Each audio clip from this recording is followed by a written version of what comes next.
pouvez déjà me faire signe? Ah ben bonsoir Thérésia, je te vois sur YouTube. Est-ce que tu peux me faire un petit coucou? Est-ce que tu peux me faire un petit coucou Thérésia? En te voyant, je me souviens que je dois te répondre. Ah, Jésus-Christ, je dois te répondre, miséricorde, miséricorde, Thérésia. Vraiment que Dieu te bénisse. Hello, hello, Rowena, bienvenue, bienvenue, bienvenue.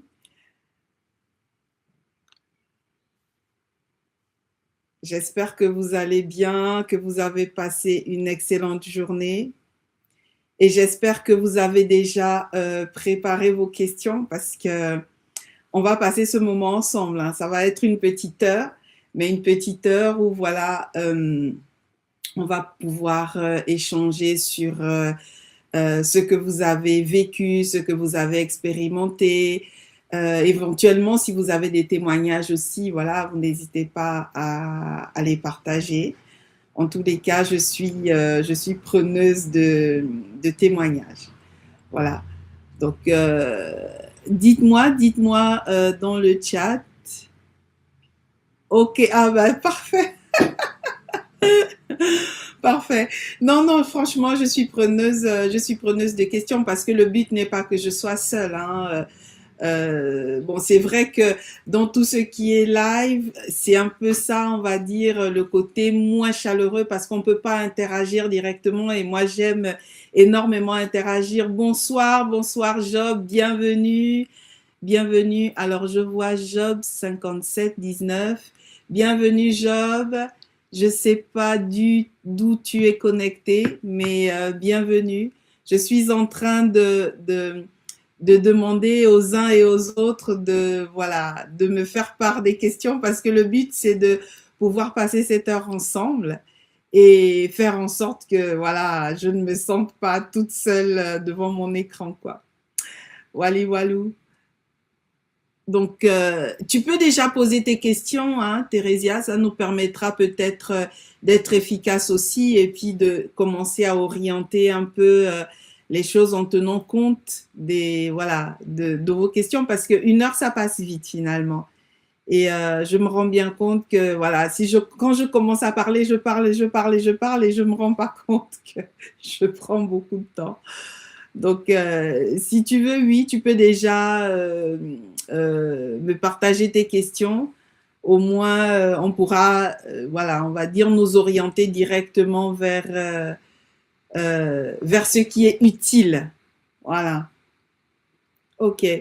On va pouvoir commencer. On va pouvoir commencer parce que l'heure passe vite. Et à la fin, étant donné que je serai la première à vous dire qu'il est important d'accorder du repos à son corps, donc je ne vais pas vous garder au-delà d'une certaine heure. Voilà, parce qu'après après 23 heures, il faut laisser au cerveau le soin de se reposer. Donc ce soir, nous allons parler de fatigue, d'asthénie, etc. Alors, est-ce que vous avez déjà eu un épisode où vous avez éprouvé une fatigue? Alors, quand on parle de fatigue, on parle d'asthénie, on parle de lassitude, on parle également d'effondrement, on parle aussi parfois de découragement. Voilà. Est-ce que vous avez déjà pu expérimenter ce genre de situation, etc. Est-ce que ça vous est déjà arrivé? Si vous pouvez me dire dans le chat si ça vous est déjà arrivé d'expérimenter une lassitude. Je sais que souvent ce qui arrive, c'est l'épuisement. Voilà, on se sent épuisé parce que on a une semaine compliquée, on a eu un mois compliqué, etc. Est-ce que vous pouvez me dire dans le chat si vous avez déjà éprouvé une grande fatigue ou une grande lassitude ou une asthénie, ou si vous connaissez des personnes, qui l'ont vécu. Là, on arrive au printemps. Moi-même, en ce moment, je suis extrêmement fatiguée, mais je ne sais pas pourquoi. Très bien, on va y revenir. Ce qui est sûr aussi, il y a une autre chose qui est importante, c'est que pour nous, par exemple, qui connaissons 4 saisons dans l'année, pour nous qui vivons, on va dire, dans l'hémisphère européen, on a à peu près 4 saisons dans l'année. Il est important de supplémenter régulièrement le corps quand on change de saison. Moi, je sais que en règle générale, quand on rentre dans une nouvelle saison, ben, je vais aller me faire des cures de vitamines, d'oligo-éléments, etc., etc. Maintenant qu'on rentre dans le printemps, il y a énormément de soleil dehors, c'est très bien, mais notre corps vient de loin parce qu'on sort quand même de l'hiver. Voilà, on rentre dans le printemps, donc le corps ne va pas recevoir tout ce dont il a besoin tout de suite. Donc parfois, c'est juste une petite supplémentation qu'il faut faire. Donc, alors, la Bible dit dans le livre de Job 31, c'est Dieu qui, enfin, non, c'est pas Dieu qui parle. La Bible dit que Dieu parle tantôt d'une manière, tantôt d'une autre, mais c'est nous qui nous prenons point garde. Donc, ça, c'est l'un des amis de Job qui, soi-disant, un grand penseur, était venu lui prodiguer comme ça quelques conseils parce que Job passait par des moments compliqués et il disait que Dieu parle tantôt d'une manière, tantôt d'une autre, mais c'est nous, les êtres humains, qui nous prenons point garde. Et moi, je dis, ça c'est moi, Fatou, qui rajoute que notre corps nous parle tantôt d'une manière, tantôt d'une autre, et il serait vraiment dommage de ne pas y prendre garde, voyez. Et comment notre corps va nous parler? Notre corps va nous parler soit par une fatigue, c'est pourquoi on en parle aujourd'hui, une fatigue, qu'elle soit passagère, qu'elle soit extrême, notre corps va nous parler parce qu'on éprouve une grande fatigue. Notre corps va aussi nous parler par des sensations indescriptibles. On sent qu'à l'intérieur de nous, il y a quelque chose qui ne va pas, mais on n'arrive pas nécessairement à mettre des mots dessus. Vous voyez, on sent qu'on est gêné, dérangé par quelque chose. Voilà, on n'est pas bien, quoi. On n'arrive pas à mettre des mots dessus. Notre corps est en train de nous parler. Ça peut aussi être de la fièvre. On peut faire de la fièvre. C'est-à-dire une augmentation de la température de notre corps. C'est notre corps qui est en train de nous parler. On peut éprouver une fatigue, qu'elle soit passagère, qu'elle soit intense. C'est notre corps qui est en train de nous parler. Donc, lorsque notre corps nous envoie comme ça des signaux, il est important d'accorder de l'importance aux signaux que notre corps nous envoie et de prendre le temps de les regarder en face. Qu'est-ce que mon corps est en train de me dire? Est-ce que mon corps est en train de me dire que j'ai besoin de me reposer, tout simplement, parce que voilà, j'ai travaillé pendant plusieurs jours, pendant une semaine, 2 semaines, etc. Est-ce que mon corps est en train de me recommander de me reposer un peu parce que depuis un moment, j'ai des dettes de sommeil, vous voyez, j'ai des nuits extrêmement courtes et donc je n'arrive plus à me reposer. Là aussi, il faut pouvoir écouter son corps. Est-ce que mon corps est en train de me dire que ces derniers temps, tu te nourris mal parce que tu es préoccupé par quelque chose, etc. Peu importe la raison, c'est notre corps qui est en train de nous parler. Donc, si vraiment vous vous reconnaissez dans une situation ou dans une autre, n'hésitez pas à me le mettre en commentaire pour que je sache, parce que moi aussi, je suis passée par certaines phases de fatigue. Et donc, voilà, ça fait toujours du bien de savoir qu'on n'est pas les seuls à vivre ou à connaître tel ou tel symptôme. Donc, qu'est-ce que la fatigue? Qu'est-ce que la fatigue? La fatigue, en fait, est un état qui est subjectif. C'est-à-dire que on ne peut pas, 2 personnes qui font exactement le même effort ne vont pas éprouver la fatigue de la même manière. Vous voyez, la fatigue, elle est subjective. C'est lié à une personne, c'est lié à chacun d'entre nous.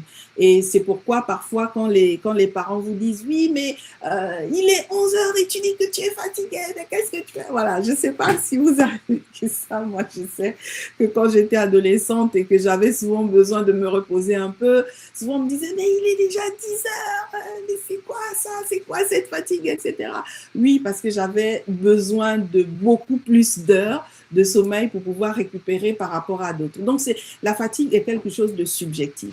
La fatigue, c'est en fait, si vous voulez, une incapacité à pouvoir faire ce que nous devons faire parce qu'il nous manque de l'énergie. Voyez, il nous manque de l'énergie, on n'arrive pas à faire ce qu'on doit faire. Là, on parle de fatigue. Non. Il faut savoir que la fatigue aussi, on la détermine par rapport à son installation dans le temps. Si vous ressentez une fatigue qui est présente depuis moins d'un mois, donc on parle de quelque chose d'aigu, c'est quelque chose en règle générale qui va être, on va dire, lié à une situation aiguë que le corps est en train de connaître. Vous voyez, c'est une fatigue comme ça qui est arrivée, elle s'est installée depuis moins d'un mois et vous sentez que c'est pas normal, il y a quelque chose qui va pas, etc. C'est quelque chose d'aigu qui vient de s'installer dans votre corps. Voyez, donc, à l'issue justement de ce live, vous saurez désormais que comme mon corps me parle, je vais aller consulter ou je vais y accorder de l'importance. Donc, si votre corps vous a parlé parce que vous avez travaillé pendant une saison, etc., ou que vous avez déployé vos efforts pour porter un projet, vous saurez qu'il vous faudra de toute façon vous accorder du repos. Vous voyez, la fatigue dure moins d'un mois. Lorsque la fatigue dure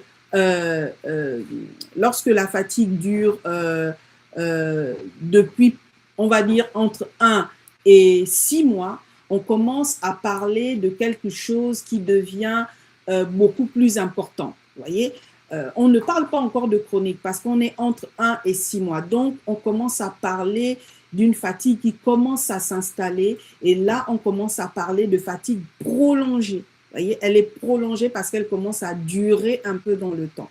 Et c'est là où il va falloir commencer à regarder les choses de très près. Pourquoi cette fatigue se prolonge? Est-ce que à chaque fois que je me lève le matin, je ressens toujours cette même fatigue? C'est comme si je n'avais pas passé une nuit de sommeil. C'est comme si je ne m'étais pas reposée. Vous voyez, c'est quelque chose qui commence à s'installer dans le temps. Le troisième niveau, c'est le niveau où on parle de fatigue chronique. Là, quoi que vous fassiez, malgré les examens que vous avez pu faire, les compléments alimentaires, l'alimentation, etc., tout ce que vous avez pu faire, cette fatigue ne part pas. Elle s'installe, elle demeure là et parfois, elle croît. Vous voyez, elle devient beaucoup plus importante. Là où au début, vous arriviez à ressentir la fatigue lorsque vous faisiez un effort. La fatigue commence à être beaucoup plus importante parce que même lorsque vous faites un moindre effort et parfois même lorsque vous ne faites rien en particulier, la fatigue s'installe. Donc à ce moment-là, il est important de vous orienter vers un médecin pour aller consulter, tout simplement. Là, je ne peux pas aller plus loin dès lors que la fatigue commence à s'installer dans le temps, allez consulter. Donc, je vais déjà lire les quelques questions que je vois arriver.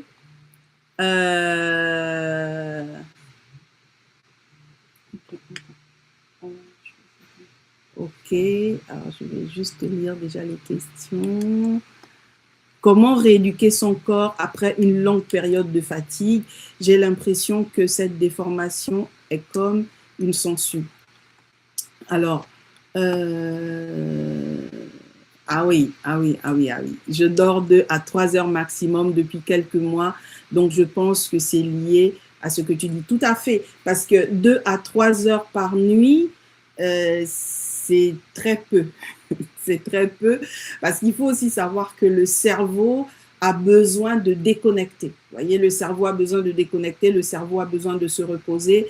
Et il y a une étude qui dit que plus de 18% des personnes qui consultent pour fatigue consultent d'abord pour une fatigue, on va dire, psychologique, etc. Vous voyez, donc voilà. Si vous dormez 2 à 3 heures par nuit, c'est très peu, c'est très peu. Alors, je peux reconnaître que lorsqu'on est en période de partiel, lorsqu'on est en train de, de travailler sur un gros projet, oui, on va consentir des sacrifices, on va dormir peu, etc. Mais ça ne doit pas être un mode de vie, en fait. Voilà, ça ne doit pas être un mode de vie. Alors, comment rééduquer son corps? Avant de rééduquer le corps, en fait, il est important déjà de savoir d'où vient la fatigue. Vous voyez, d'où vient la fatigue. Et comme je disais tout à l'heure, la fatigue peut avoir différentes origines. Vous voyez, vous pouvez vous sentir fatigué parce que vous êtes dans une période où vous ne mangez pas forcément correctement. Ça va entraîner la fatigue. Vous pouvez aussi être dans une période où votre corps est en train de lutter contre une infection. Ça va entraîner une certaine fatigue. Vous pouvez être dans une période où... ok, excusez-moi. Ça, ce sont les aléas du direct. Voilà. Donc, vous pouvez être en train de lutter contre une infection. Vous pouvez être en train de couver aussi quelque chose de viral. Hein. Quand je parle d'infection, ça peut être infection bactérienne ou infection virale parce que souvent... là, je vais ouvrir une petite parenthèse. Souvent, certaines personnes vont être contaminées par le virus de la grippe ou même le virus du Covid. Et lorsqu'elles vont commencer à éprouver des symptômes, elles vont tout de suite aller prendre un traitement antibiotique. Alors non, on n'utilise pas des antibiotiques pour traiter des infections virales. On utilise des antibiotiques pour traiter des infections bactériennes. Vous voyez, bon, on aura l'occasion d'y revenir pendant un autre live. Mais bon, là, c'est vraiment une petite parenthèse parce que si effectivement votre infection, elle est virale et que vous prenez des antibiotiques parce que X ou Y personne a éprouvé les mêmes symptômes et a pris un antibiotique, vous n'allez pas aider votre corps. Voyez, vous n'allez pas aider votre corps à plusieurs points de vue, mais on y reviendra de façon beaucoup plus profonde. Lorsqu'il s'agit d'une infection virale, grippe, etc., ce qui est préconisé de faire, c'est de traiter les symptômes. On s'attaque aux symptômes. Donc, si on ressent de la fatigue, vous allez voir que lorsque vous irez consulter votre médecin, lorsque vous irez en pharmacie, on va souvent vous donner des petits boosters de vitamines parce que oui, les infections virales vont vraiment épuiser le corps. Donc, on va vous donner de petits boosters. Si vous faites de la fièvre, s'il y a des céphalées, des maux de tête, on va aller traiter les symptômes. Voyez. Donc, lorsqu'il s'agit d'infection virale, on traite le symptôme. On ne s'occupe pas du virus parce que de toute façon, les antibiotiques n'ont pas d'effet sur le virus. Voyez. Donc, on va y revenir. Et la dernière fois, je disais que l'automédication n'est pas quelque chose qu'il faut favoriser. Alors, je sais que plusieurs personnes n'étaient pas tout à fait d'accord avec moi. Je peux comprendre que lorsque on vit dans un environnement où ce n'est pas forcément évident que les médicaments ne sont pas pris en charge, voilà, avoir tous les médicaments qui nous sont nécessaires n'est pas forcément évident, je peux le comprendre.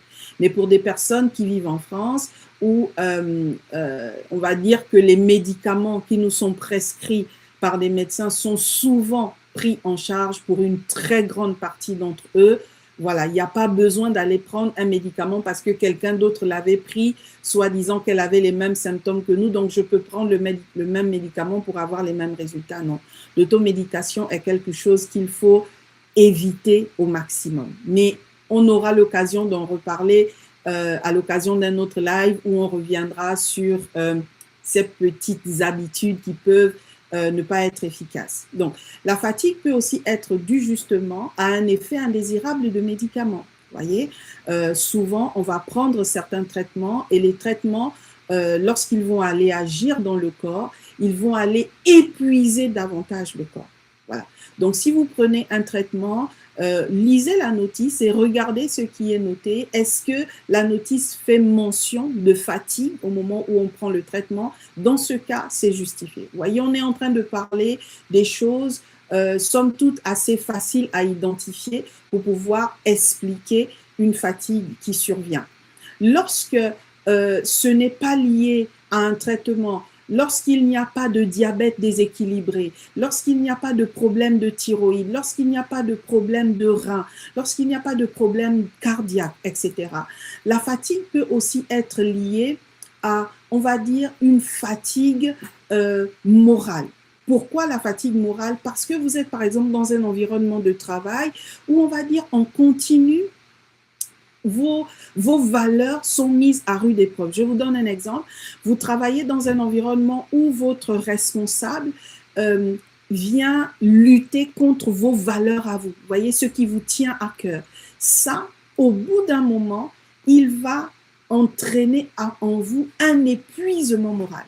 Et cet épuisement moral, avec le temps, va entraîner comme un découragement. Vous allez commencer à vous détacher progressivement parce que le comportement, l'environnement dans lequel vous êtes n'est pas favorable à votre éthique, n'est pas favorable à vos valeurs. Voyez? Donc, il est important de se rendre compte que si ça fait plus d'un mois que je suis fatiguée, au travail, voilà, mon chef me demande de faire les choses, ma chef a une attitude particulière, etc. Cette fatigue qui, au début, était tout simplement morale, peut à la longue devenir une fatigue physique. Voyez? Au début, ce n'était pas du tout une fatigue physique, mais elle le devient à cause de l'environnement dans lequel on se trouve. La fatigue peut aussi être émotionnelle. Pourquoi?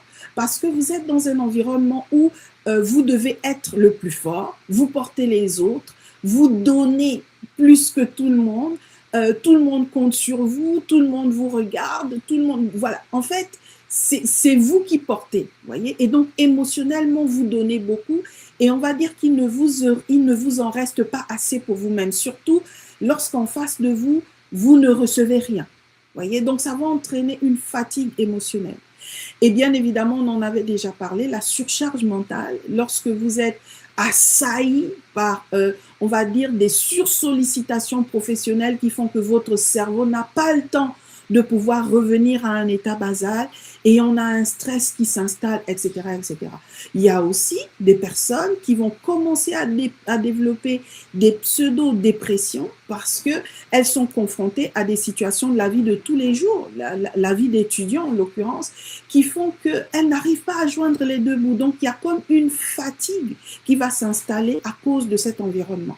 Donc, toutes ces petites situations font que le corps va tenir, mais notre corps ne va pas pouvoir tenir indéfiniment. Voyez, c'est pourquoi au début je disais que lorsque notre corps nous parle, il est important d'écouter parce que parfois la fatigue peut avoir commencé dans la tête et le corps va résister jusqu'au bout, jusqu'au moment où il n'y tiendra plus et il va lâcher. Voyez, et souvent la fatigue morale va précéder tout ce qui est burn-out. Donc, lorsqu'on commence à dire oui, je me suis retrouvé en burn-out, en réalité, ton corps a commencé à te parler depuis longtemps, mais tu n'y as pas pris garde. Mais par la grâce de Dieu, je pense qu'aujourd'hui, on va commencer à y prendre garde. Pourquoi? Parce que notre corps est le temple du Saint-Esprit et le Saint-Esprit a besoin de notre corps en bonne santé pour pouvoir faire la volonté de Dieu là où Dieu nous a positionnés. Donc, écouter ce que notre corps nous dit est important.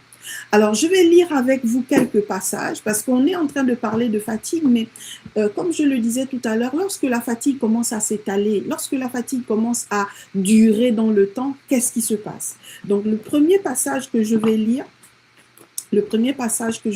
se trouve dans Matthieu, dans l'évangile de Matthieu, chapitre 11, verset 28. Matthieu, chapitre 11, au verset 28. Donc, au verset 28, et c'est le Seigneur Jésus-Christ qui parle, il dit « Venez à moi, vous tous qui êtes fatigués et chargés, et je vous donnerai du repos. » Le Seigneur Jésus-Christ ici utilise un terme, lorsqu'on prend la version grecque de ce terme, la version grecque du terme que le Seigneur Jésus-Christ a utilisé ici, c'est kopiao. Kopiao. Bon, je ne sais pas parler grec. Je me base sur ce que la Bible nous dit et j'utilise l'estron. Donc voilà, c'est le terme kopiao et kopiao fait référence à une fatigue physique, à une fatigue qui est liée à une charge de travail, une fatigue qui est liée à une sursollicitation physique. Vous voyez, souvenez-vous par exemple, il y a quelque chose qui me vient à l'esprit, vous savez, le frère de Jacob, Ésaü, lorsqu'il est rentré des champs, la Bible dit qu'il avait tellement faim parce qu'il était épuisé et il a dit à son frère, j'ai juste faim, donne-moi le plat de lentilles. Vous voyez, c'est ça en fait, c'est-à-dire que la fatigue est liée à une force qu'on a utilisée pour pouvoir faire quelque chose, que ce soit du sport, etc., que ce soit des sursollicitations au niveau du travail, que ce soit, voilà, que ce soit émotionnel, que ce soit mental, que ce soit physique, on parle de fatigue. J'ai un autre petit passage que j'aimerais lire avec vous. Il se trouve dans le livre de Romains, chapitre 8, verset 26. Donc, c'est la lettre de l'apôtre Paul aux Romains. Romains 8, 26.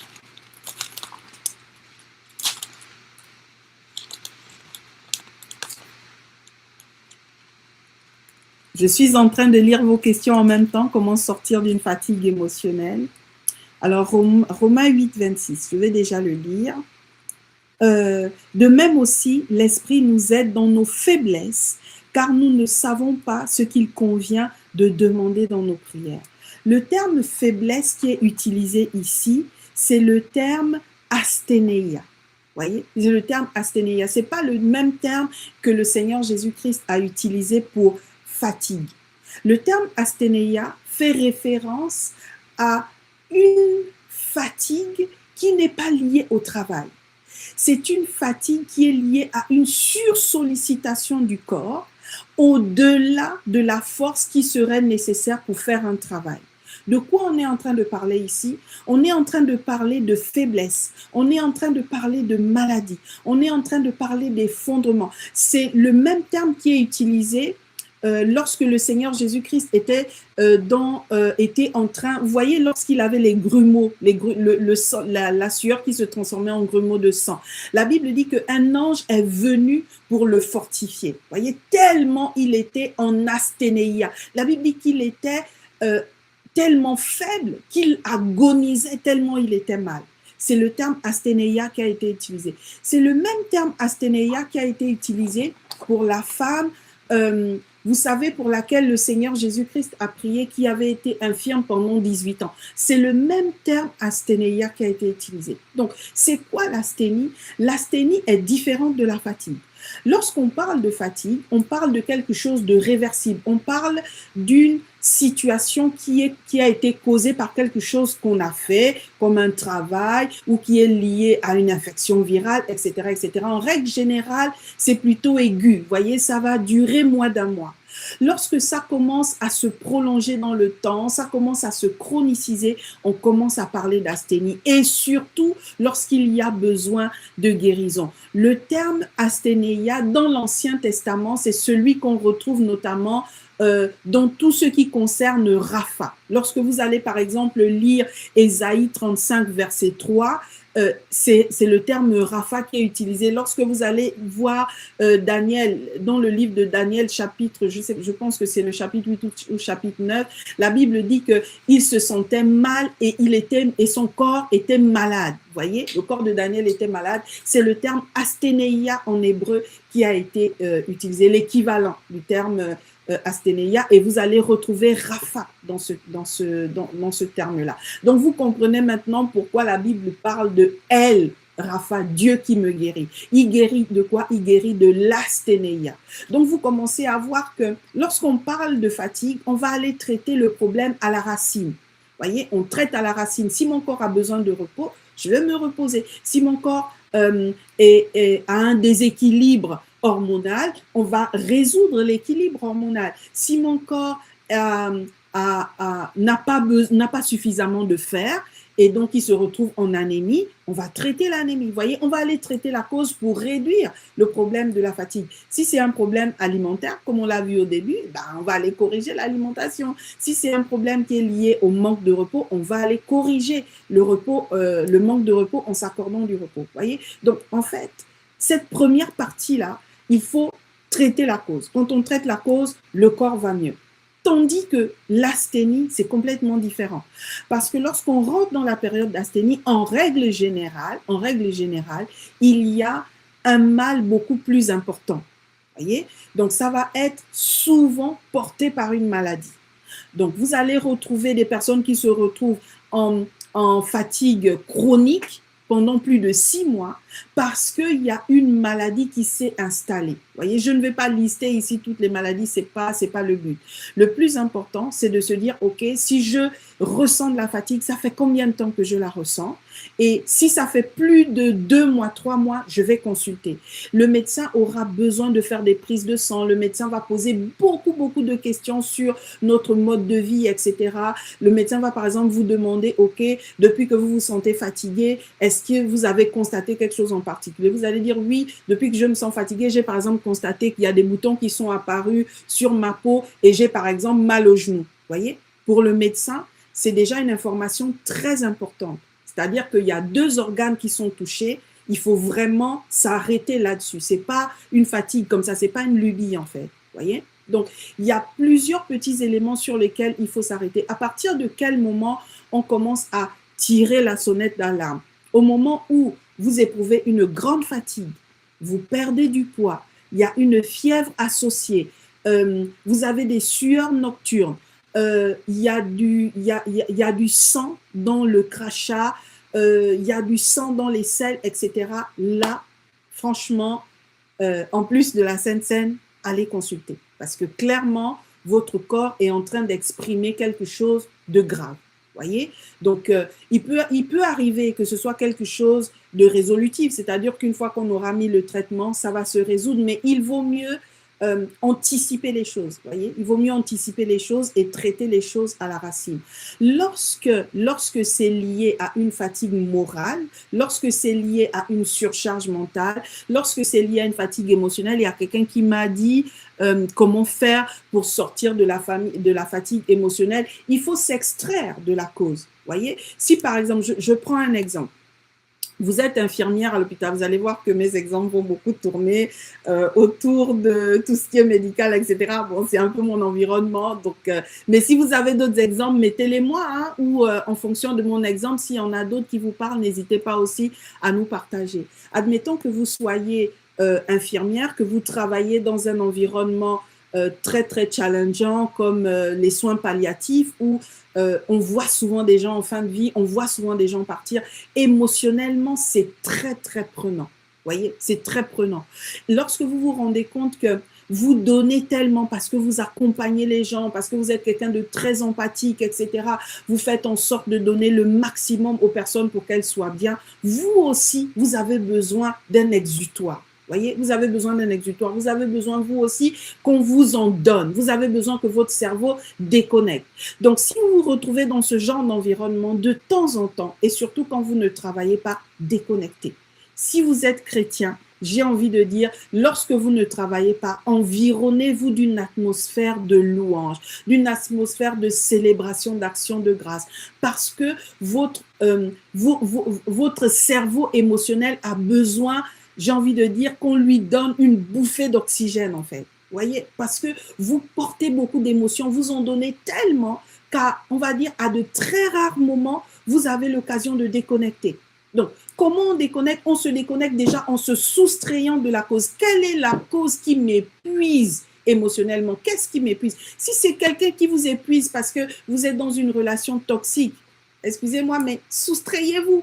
Soustrayez-vous. Voyez, coupez, s'il faut couper. Le Seigneur Jésus-Christ a dit qu'il vaut mieux rentrer dans le royaume des cieux avec un œil ou avec un bras, plutôt que de se perdre loin en voulant garder ses deux yeux et ses deux bras. Voyez, lorsque vous avez identifié la cause du problème, soustrayez-vous en fait, parce que c'est vous qui vous sentez fatigué, c'est vous qui vous sentez mal.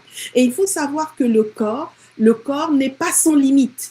Voyez, il n'est pas sans limite. Lorsque vous allez commencer à éprouver une fatigue émotionnelle, etc., elle finira par avoir un retentissement sur le fonctionnement même de votre corps. Voyez, votre corps physique. Parce qu'au début, ça commence dans la tête, mais ensuite, ça retentit sur le corps. Et quand ça retentit sur le corps, le problème, c'est que ça va toucher à plusieurs petits organes. Donc, on ne va pas rentrer dans des mélodrames, commencer à parler de choses compliquées, mais le but, c'est de se soustraire de la source de cette fatigue émotionnelle. Alors, il y a quelqu'un qui dit, est-ce que le sommeil est un meilleur remède contre la fatigue? Tout dépend, tout dépend. Est-ce que le sommeil est le meilleur remède contre la fatigue? Si votre fatigue est liée à un manque de sommeil, oui, ça va résoudre le problème. Mais il faut savoir que c'est pas parce qu'on dort que le cerveau se repose. Voyez? Vous pouvez dormir, mais votre cerveau ne se repose pas parce que vous êtes en surcharge mentale. Donc, le cerveau ne va pas se déconnecter. Vous allez vous coucher, vous allez faire 8 heures de sommeil, mais vous allez vous réveiller toujours aussi épuisé que quand vous êtes allé vous coucher, en fait. Donc, oui, le sommeil peut résoudre cette question de fatigue si c'est une fatigue qui est liée à un manque de sommeil. Mais si ce n'est pas le cas, de toute façon, vous vous en rendrez compte au bout d'une semaine, 5, 10 jours, vous avez beau dormir, vous prenez une semaine de congé au travail, vous vous dites, OK, là, je vais couper, je vais dormir. Vous coupez, non, ça ne fait rien. Donc, vous comprendrez tout de suite que le problème n'est pas à ce niveau-là. Donc, je continue de prendre les questions.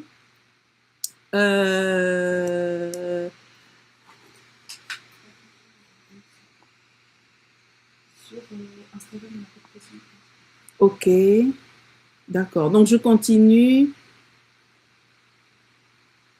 Ok, donc pour toi qui disais que tu te sens extrêmement fatigué actuellement et tu ne sais pas pourquoi, il faut déjà identifier. Est-ce que tu peux nous dire si la fatigue dure depuis plus d'un mois? Parce que si la fatigue dure depuis plus d'un mois, je crois qu'il faut quand même aller consulter. Surtout si c'est une fatigue extrême.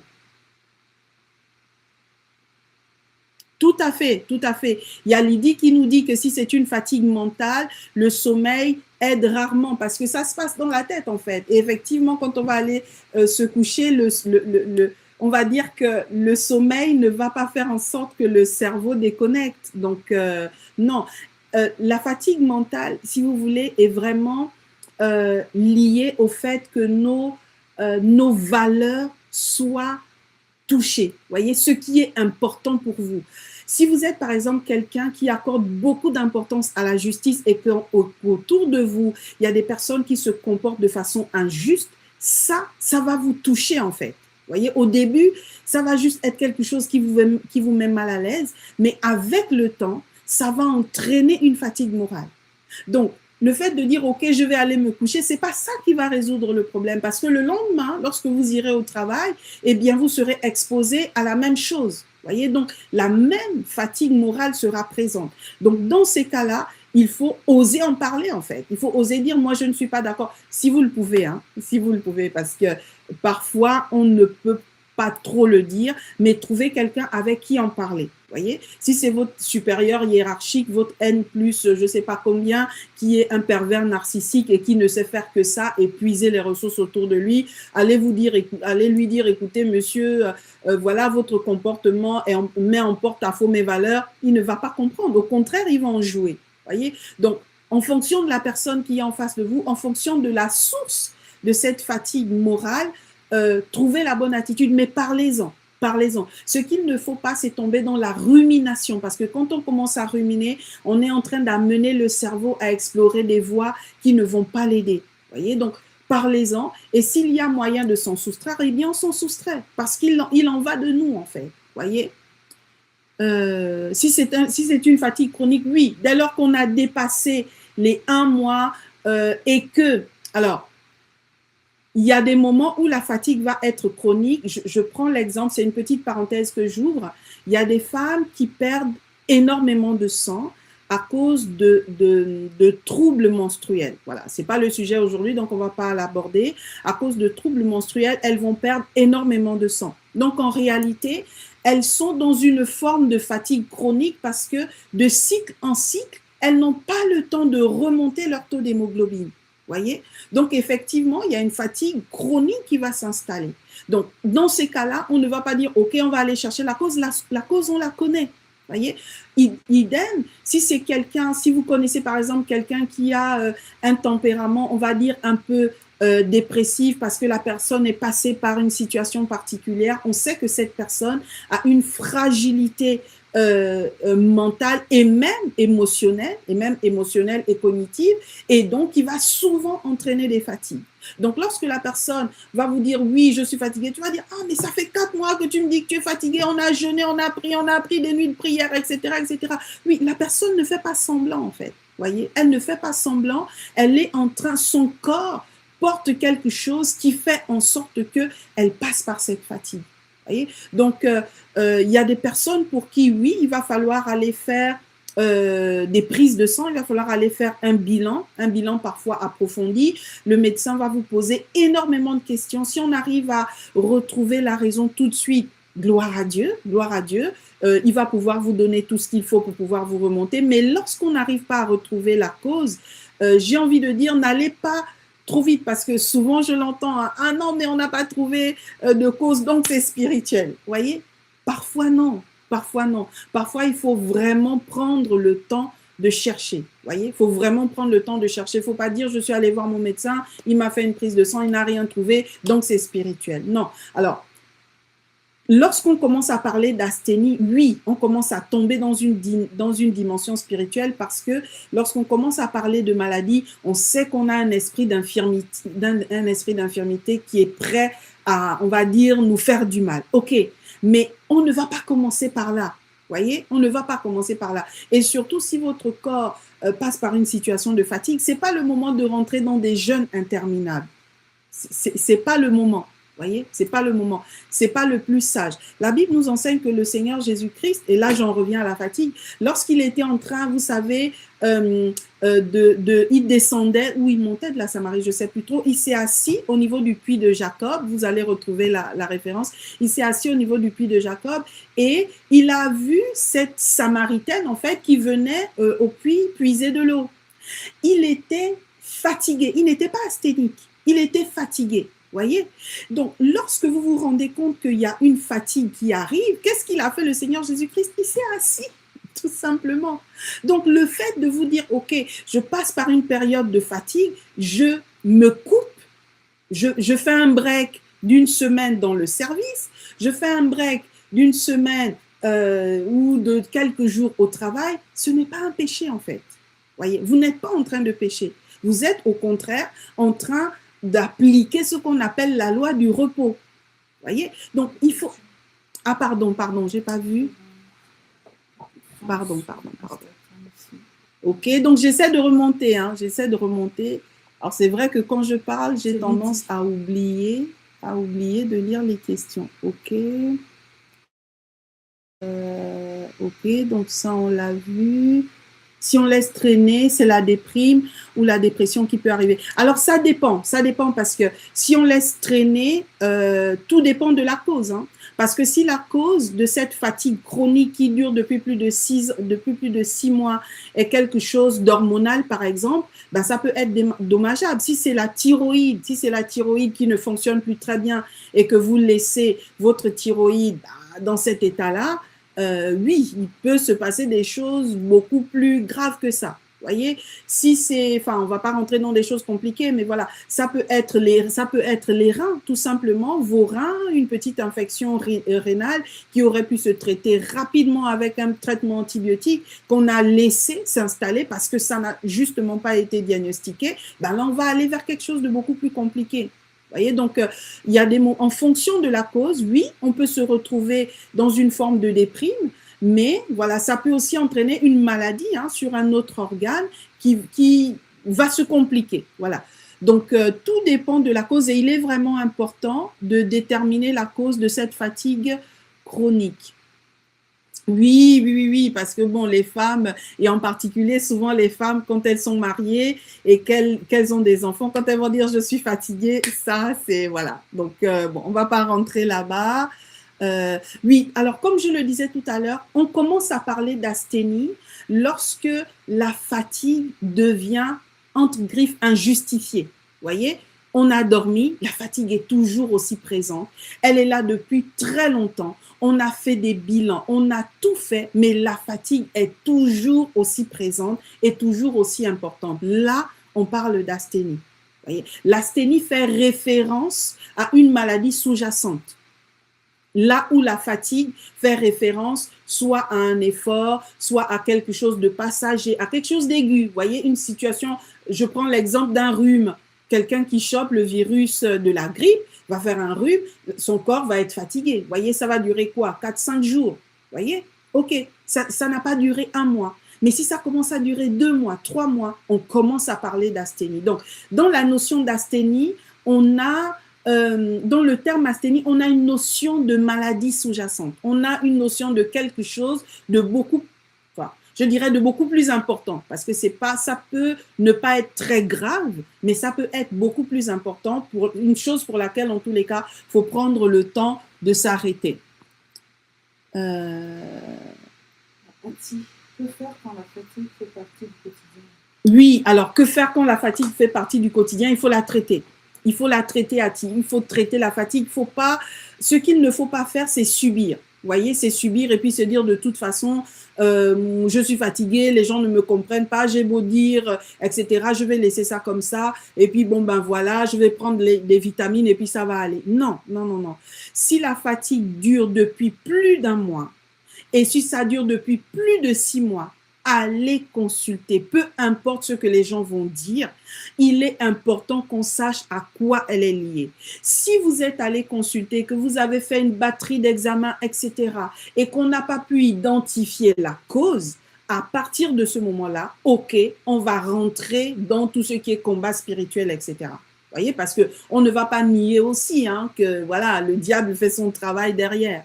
Voyez, mais lorsqu'une fatigue s'installe, et comme je le disais tout à l'heure, surtout si vous constatez que voilà, vous perdez l'appétit, vous perdez du poids. Alors quand je dis vous perdez du poids, vous perdez pas 1 kilo, mais voilà, si en 3 semaines vous avez perdu 2 kilos, en 3 mois vous avez perdu 5 kilos. Voyez, c'est énorme, sachant que vous n'avez pas changé grand-chose à votre mode de fonctionnement.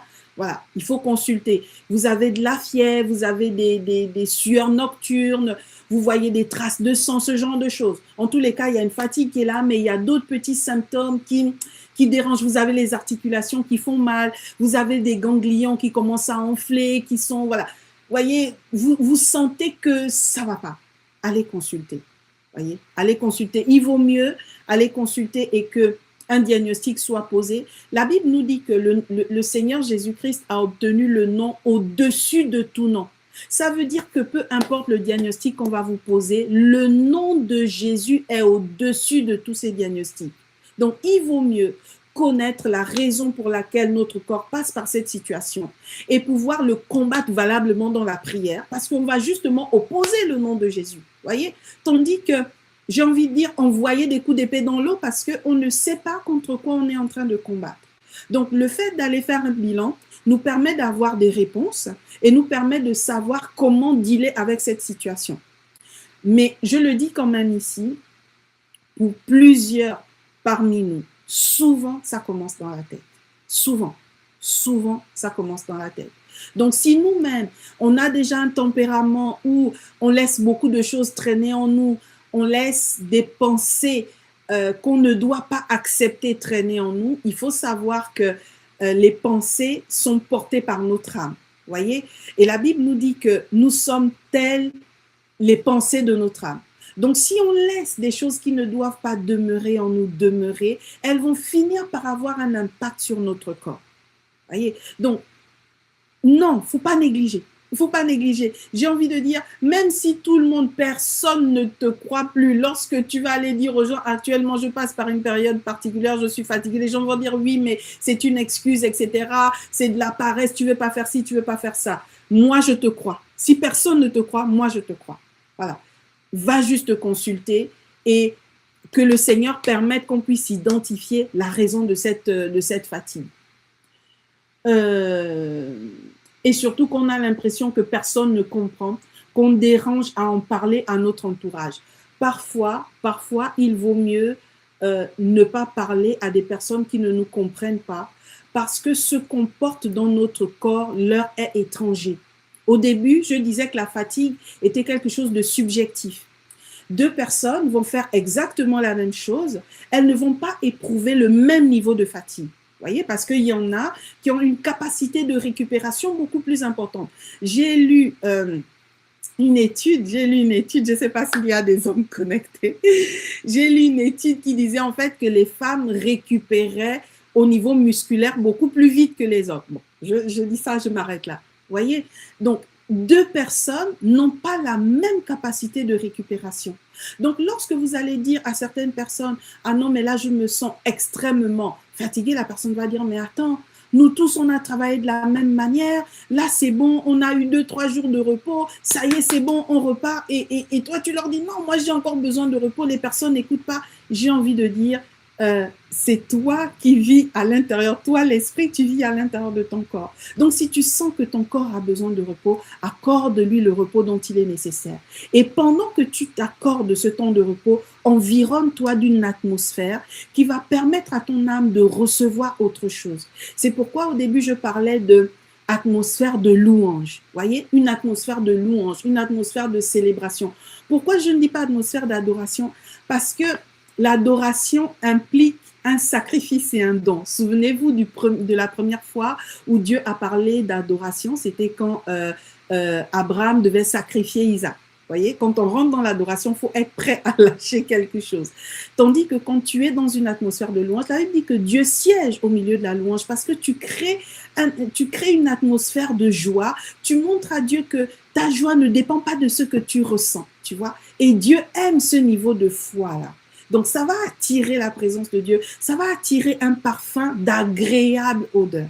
Tu vois? Donc, plutôt dans la louange, dans la célébration, plutôt dans l'action de grâce où tu vas remercier Dieu pour les petites attentions que tu as pu identifier, les petites choses que Dieu a pu faire, etc. Tout ça va envoyer à ton cerveau un message très important en lui disant, comme le roi David pouvait dire, pourquoi t'abattre au-dedans de toi, mon âme? Voyez, donc le fait de t'environner d'une atmosphère de louange, le fait d'être dans un état où tu fais comprendre à ton âme que, ok, j'ai peut-être besoin de m'allonger sur un lit, mais je vais m'allonger sur un lit en louant mon Dieu, je vais m'allonger sur un lit en étant reconnaissante à Dieu par rapport à ce qu'il a accompli pour moi. Tu aides déjà ton cerveau, tu aides déjà ton âme à aller mieux. Et si, je le répète, s'il y a des personnes autour de toi qui ne te comprennent pas, s'il y a des personnes autour de toi qui trouvent que tu en fais trop, s'il te plaît, soustrais-toi. En tout cas, moi, je te crois, parce que je sais que ce sont des choses qui existent. Soustrais-toi, au moins jusqu'au moment où tu iras mieux. Ok.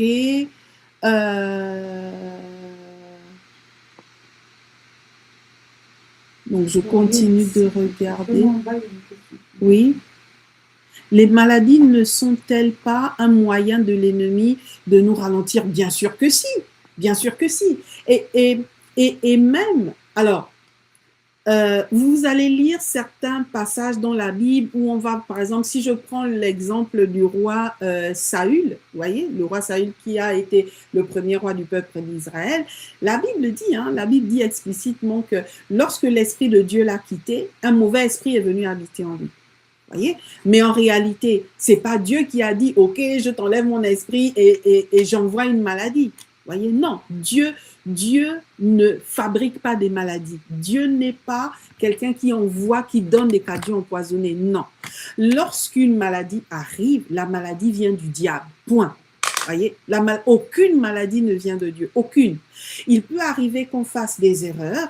Il peut arriver que on fasse des mauvais choix et à cause de nos mauvais choix, je prends l'exemple des personnes qui ne font pas nécessairement attention au taux de sucre qu'on mange, des personnes qui ne font pas nécessairement attention au taux de sel dans les aliments, etc., etc. Ça va entraîner des répercussions, voyez? Donc, lorsque ces choses vont arriver, ça n'a rien à voir avec Dieu en fait. Voyez, même lorsque ces maladies sont liées à nos erreurs, c'est toujours le diable qui est à l'origine de cela. C'est le diable qui entraîne l'apparition des maladies. Et lorsque le diable entraîne l'apparition d'une maladie, son seul objectif, c'est de nous empêcher d'aller où nous devons aller. Mais je proclame par la puissance qu'il y a dans le sang de Jésus-Christ qui a coulé à 7 fois pour nous, que là où le diable nous faisait croire des mensonges, là où la fatigue venait nous empêcher d'avoir toute la force et l'énergie nécessaire qui nous permettait de lutter dans la prière, là où les diagnostics venaient nous fatiguer, tu vas voir le médecin, il te redit la même chose, etc., etc. Là où tous ces pronostics de mensonges nous empêchaient d'avoir foi, de garder notre foi en la parole de Dieu, là où nous avons décidé dans cette saison de laisser Christ être vu au travers de nous, Dieu saura se souvenir de chacun d'entre nous. Et là où les diagnostics bizarres avaient été mis, moi je crois en la puissance qu'il y a dans le sang de Jésus. Je crois que quand Dieu commence une chose, Dieu parachève ce qu'il a commencé. Donc oui, la maladie vient du diable. Je le dis et je le redirai toujours. La maladie ne vient pas de Dieu. Peu importe les versets qu'on me donnera. Ok. Oui, tout à fait. Les femmes supportent plus la douleur que les hommes. Mais il ne faut pas le leur dire à haute voix. Attention, il ne faut pas le leur dire à haute voix. Ok. Donc, on va avancer. On va avancer parce que l'heure est déjà... Oui, une question.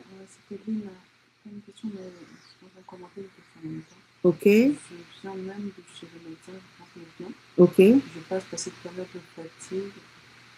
J'ai consulté, mais on n'a rien trouvé. Donc, elle a consulté le médecin. Je suis exténuée par cette fatigue chronique. Que faire? Ok. Exténuée par cette fatigue chronique qui dure depuis combien de temps? C'est Léna. Elle est sur Instagram. Sur Instagram. En tous les cas, est-ce qu'il est... Enfin, moi, je serai disponible parce que, bon, comme l'heure est en train d'avancer, je serai disponible pour qu'on en parle après, Lina, si c'est possible pour toi. je serai disponible pour qu'on en parle. Parce que si tu es parti chez le médecin et que le médecin n'a rien trouvé, qu'est-ce qu'il a fait? Est-ce que il a pris le temps de faire une prise de sang? Est-ce qu'il a pris le temps de regarder tout ce qui est hormonal? Est-ce qu'il a pris le temps de regarder la fonction rénale? Est-ce qu'il a pris le temps de regarder le foie, les différents organes, etc.? Plus d'un an, elle a dit. Depuis, ah oui, oui, oui. Franchement, moi, je serais OK pour qu'on en parle après, si tu le veux bien. Est-ce qu'il n'y a pas aussi de traitement associé? Parce que si tu prends déjà un traitement pour quelque chose d'autre, il est possible que le traitement entraîne cette fatigue chronique. Mais une année, un an de fatigue, voilà, c'est que Dieu fasse grâce, que Dieu fasse grâce. Mais un an, c'est, ouais, ça veut dire que là, il faut vraiment qu'on s'en occupe. Je veux bien, ok, donc, ouais, elle dit prise de sang, le foie, le rein, rien n'a été trouvé, ok. Alors, j'ai 2 ou 3 petites questions à poser, mais bon, on va pas en parler ici parce que ce sont des choses un peu personnelles. Il faut peut-être revenir en arrière. Il faut peut-être revenir à quelques années en arrière, mais bon, on va pas poser les questions ici sur le live. Si tu es OK, Léna, moi je veux bien qu'on en parle, si tu es OK. On va voir 2 ou 3 petites choses qui peuvent aussi expliquer comme ça une fatigue qui s'étend sur le long terme. Ok, il me reste très peu de minutes, on me rappelle. Je vois une question sur YouTube. Oui. Comment ne plus tomber dans une fatigue émotionnelle morale lorsque l'on est déjà fatigué et que c'est à répétition, je sais pas. Ok, en fait, c'est justement là le côté pervers, c'est-à-dire que la fatigue ne peut pas, je vais parler d'asthénie, voilà, parce que la fatigue, c'est vraiment, on va dire, maximum 1 mois par là. Lorsqu'on est dans une phase d'asthénie, c'est-à-dire que c'est quelque chose qui dure depuis très longtemps, il est possible que ce soit multifactoriel, vous voyez, il est possible que ce soit en fait des cercles vicieux qui s'entretiennent. Au début, ça a juste été une fatigue physique qui était liée au fait que vous travaillez beaucoup, à ça c'est ajouté une fatigue émotionnelle, à ça c'est ajouté une fatigue morale, à ça c'est ajouté une surcharge mentale, etc. Parfois c'est multifactoriel. Donc lorsqu'on se rend compte que c'est multifactoriel, c'est pas la peine de commencer à dire ok, je vais commencer à m'attaquer à quoi, voyez. La première des choses qu'il faut faire, c'est repartir. Si vous êtes enfant de Dieu, la première des choses, c'est d'abord repartir devant Dieu. Pourquoi? Parce que ce soit la fatigue émotionnelle, la fatigue mentale, la surcharge mentale, etc., sont liées à un entraînement qu'on a fait au niveau du cerveau en acceptant des pensées qu'on ne devait pas accepter. Donc, on commence déjà à demander pardon à Dieu pour ces pensées-là, vous voyez? Surtout s'il y a eu rumination, etc. On commence à demander pardon à Dieu pour ça. Et ensuite, on fait le travail inverse. La dernière fois, je parlais de débobiner les pensées récurrentes qui nous maintenaient dans cet état-là. Surtout si vous travaillez dans un environnement où la fatigue mentale est récurrente, véritablement, vous sentez que vous commencez à rentrer dans la rumination mentale, j'ai envie de dire, tirer la sonnette d'alarme.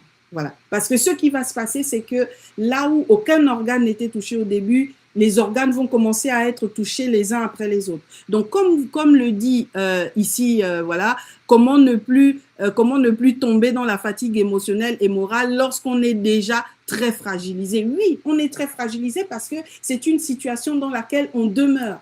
Donc ici, la fatigue, c'est juste le symptôme qui est en train de dire que dans la tête, il y a quelque chose qui ne va pas. Donc, dans ce genre de situation, on ne s'attaque pas à la fatigue, on s'attaque à la cause. Je disais au début que la fatigue est un symptôme qui doit être traité à la source.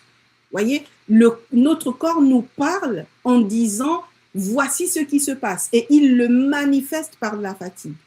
Vous voyez, la fatigue, ce n'est pas le problème. Le problème, il est ailleurs. Et c'est ce problème qui est ailleurs qui se répercute au niveau de tout notre corps par de la fatigue. Donc oui, il faut d'abord traiter, il faut d'abord s'attaquer. Si c'est une fatigue émotionnelle, il faut s'attaquer à la fatigue émotionnelle. Vous voyez, bien évidemment, vous avez pris la Sainte Seine, vous avez prié, etc., etc. Je ne reviens pas sur ces aspects-là, mais on s'attaque aux choses les unes après les autres. Vous voyez, vous allez commencer par la fatigue émotionnelle. Elle vient d'où?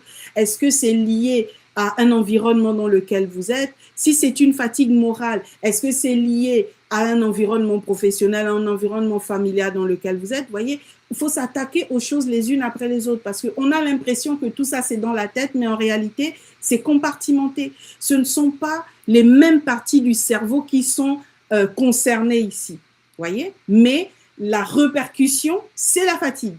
Donc, il faut s'attaquer aux situations les unes après les autres. Voilà.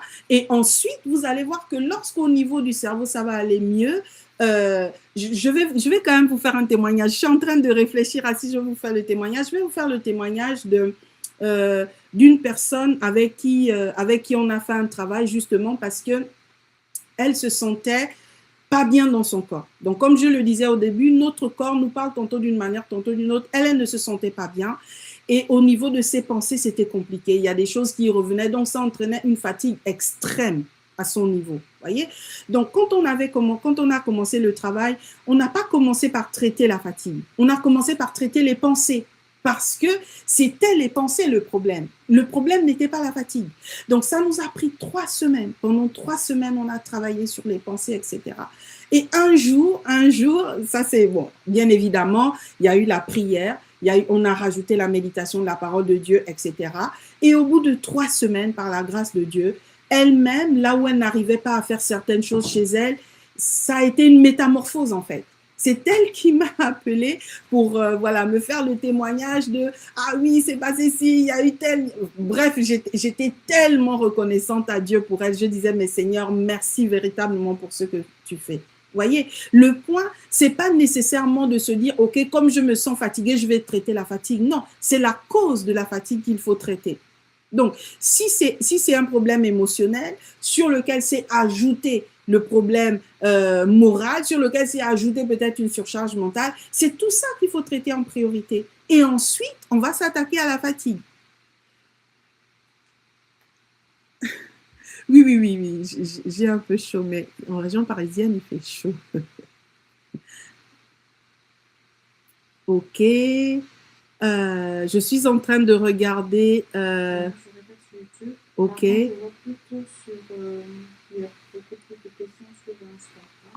Ok, donc je vais regarder. YouTube, il y a peu de réactions. Par contre, sur Instagram, si.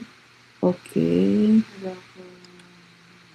Alors, Lydie qui expose sa situation, je pense que tu devrais peut-être la prendre en privé. Ok, alors, pareil pour Lydie. Si besoin est, on peut en parler en off. Et après, on a Ati.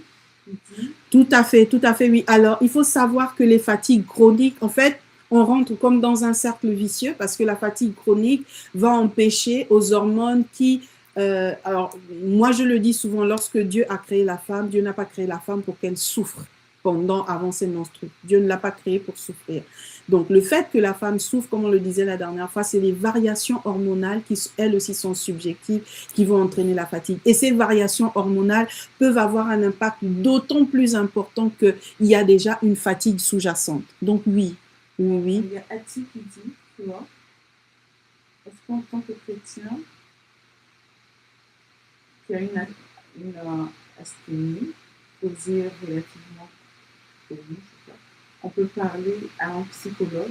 Oui. En plus de la prière. Oui. C'est mal. La prière suffit. Oui, alors, est-ce qu'en tant que chrétien qui a une asthénie, ok, on peut en parler à un psychologue en plus de la prière. Alors, il faut savoir que la Bible ne contredit pas la médecine. La Bible ne contredit pas la science. Voyez? Pour certaines personnes, la prière va suffire. Voyez, je vous ai par exemple pris le cas de la personne avec qui j'ai échangé. Elle n'a pas pris de traitement. Elle n'a pas eu besoin de traitement. On a fait un travail pendant 3 semaines. Au bout de 3 semaines, par la grâce de Dieu, elle a commencé à prendre le dessus sur la fatigue morale qu'elle avait, parce qu'elle, c'était une fatigue morale liée à une surcharge mentale. Donc, elle a commencé à prendre le dessus par la grâce de Dieu et on a commencé à avoir des témoignages. Vous voyez, elle n'a pas eu besoin de traitement. Et je ne suis pas non plus rentrée dans un programme de prière avec elle parce que ce sur quoi on était parti, c'était déjà le fait qu'elle-même se reconnecte à Dieu qui est sa source. Vous voyez, donc chez certaines personnes, oui, la prière va suffire. parce que c'est le moyen que Dieu a identifié pour manifester sa gloire.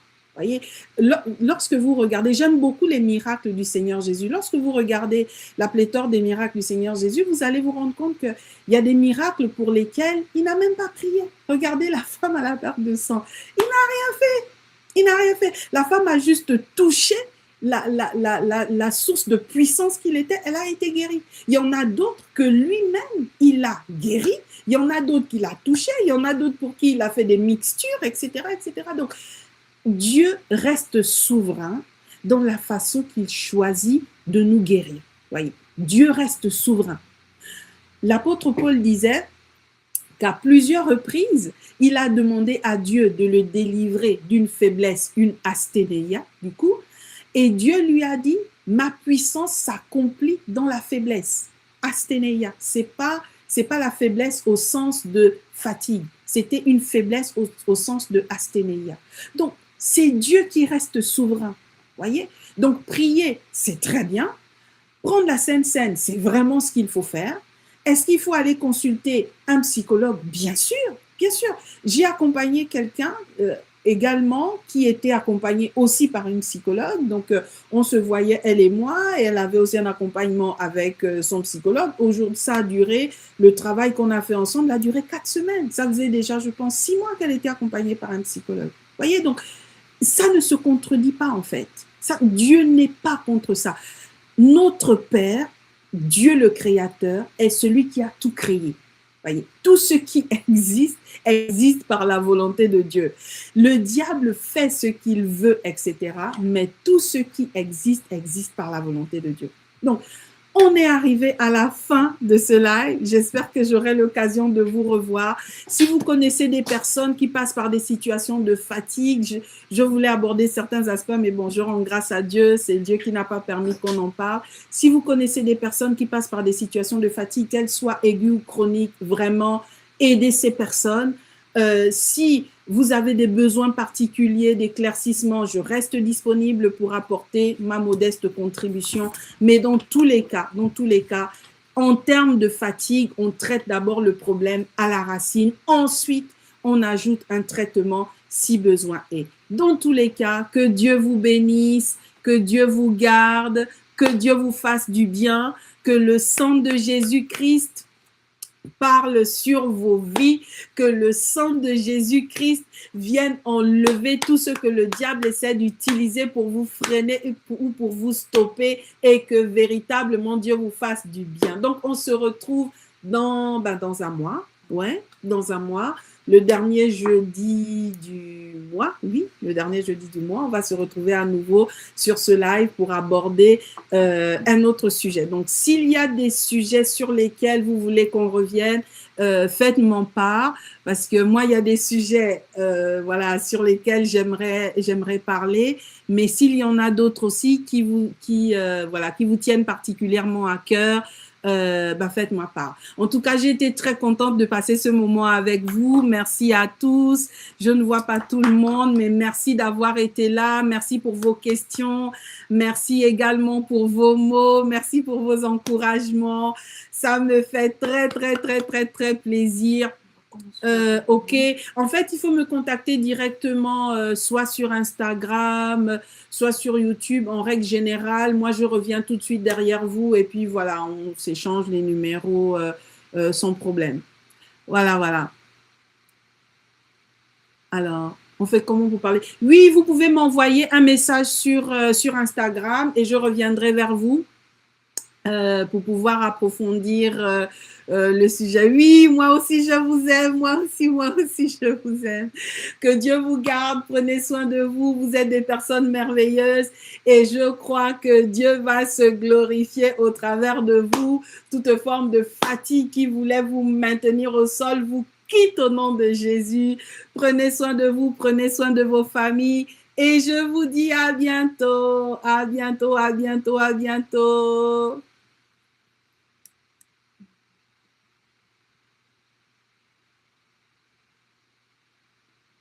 Arrêtez ici.